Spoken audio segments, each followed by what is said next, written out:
Episode: Changing the PlayStation Portable. Changing the PSP, Destiny, and Electronic Arts hardware.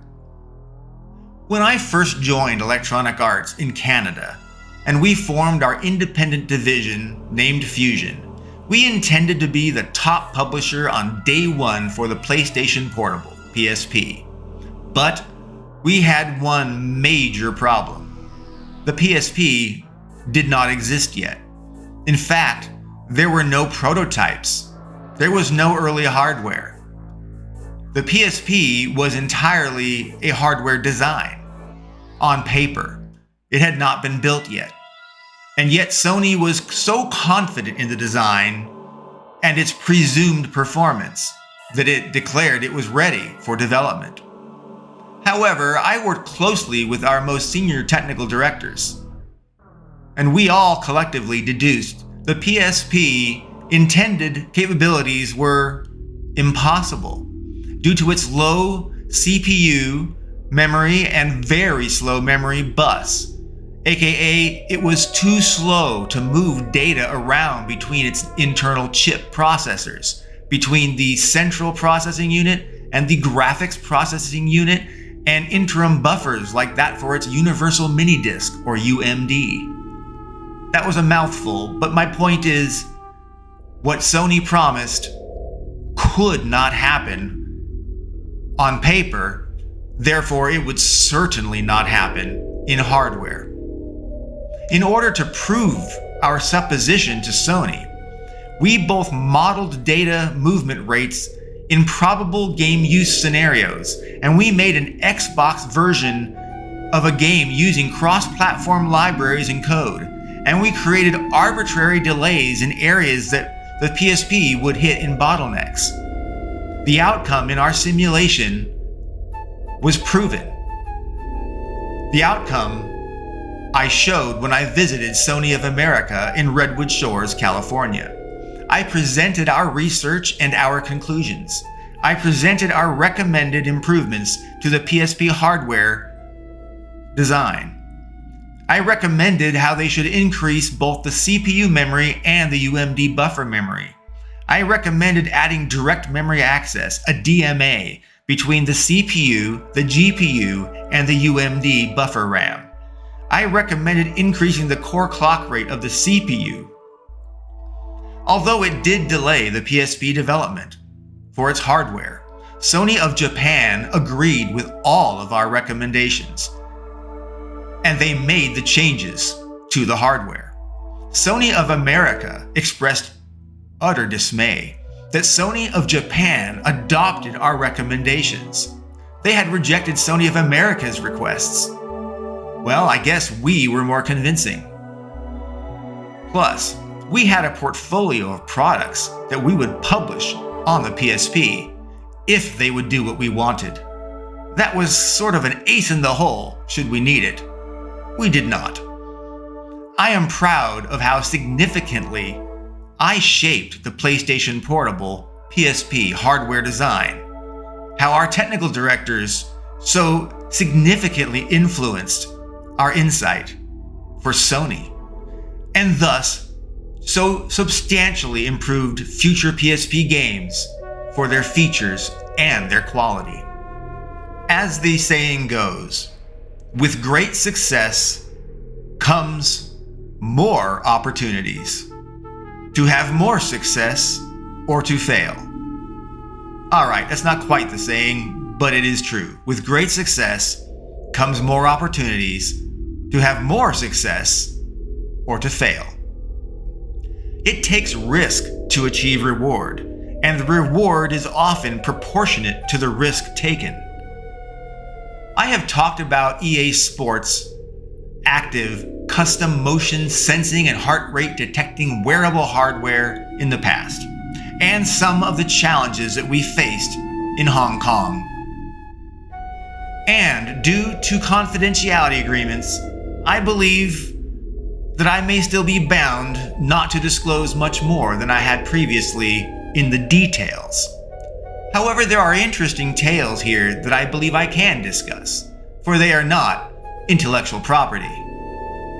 It was enlightening to me to learn that regardless of how accurate or inaccurate our heart rate sensing technology was, that we had to explicitly declare EA Sports Active is not a medical device, and emphasize that it was entirely for fun and entertainment.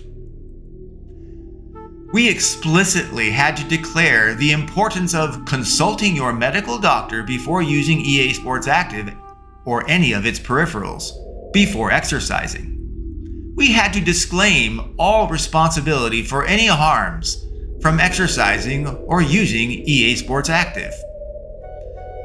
Yes, EA Sports Active was a fitness game, but apparently it was more of a game than it was fitness in terms of the federal government. Yes, that was a lot of cover your arse CYA just for a fitness game wearable that you put on your wrist and leg that track your motion and your heart rate. Well, in any case, let's move on.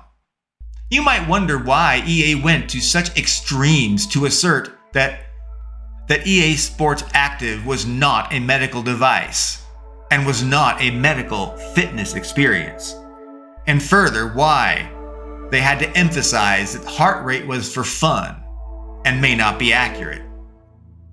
The answer came down to something rather simple: liability. EA did not want anyone to need medical attention, and certainly not to die from using its games.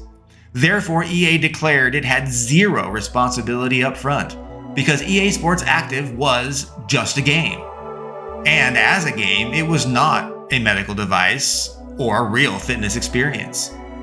EA shifted all risk back to the consumer. It was not nice, but it was pragmatic business.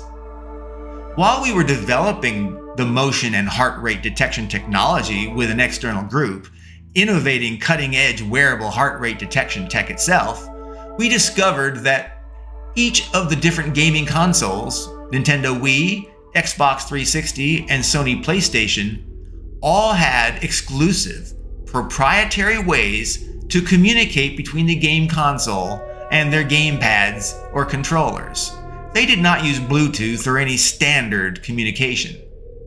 And some of those proprietary chips that were used in their controllers were physically large, and they were power hogs relative to what was available otherwise at the time.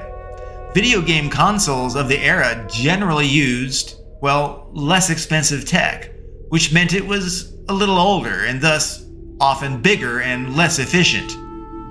It turned out the wireless transceiver was unique to the consoles, and so to make a device that could talk directly to them natively required a lot more hardware tech than you might expect. It required a dedicated security chip to ensure wireless transmission and reception was properly encrypted and decrypted for a specific console. One console had its security and wireless transmission integrated into a single chip. I don't believe I'm at liberty to disclose which chip, however, I'm sorry. Unfortunately, the combined security wireless chip was physically huge, and it was super expensive. Apparently, the maker of the chip earned a royalty for every device that was manufactured using it. And they were not going to let that gravy train go away. To make matters worse, the mandated security wireless chip also drew tons and tons of power. Other platforms could use AAA batteries, but this platform required AA batteries, just because it burned through power so much faster to support its security wireless chip. Therefore, we had to build a huge and cumbersome wearable to support the bigger chip form factor and AA batteries instead of small AAA batteries.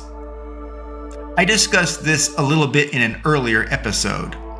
It was remarkable to learn how workers in Manufacturing World Center Hong Kong would commit to months-long work stints, much like fishermen going off for months at a time to a faraway fishing locale. Like fishermen would sleep on their vessels The manufacturing workers in Hong Kong slept in their vessels. In other words, they slept at work, in provided work dormitories. In fact, the worker dormitories also provided cafeteria food and all life requirements. People were able to arrive to the company and just live and work there without worry of anything. They just had to do their jobs. It was as simple as that.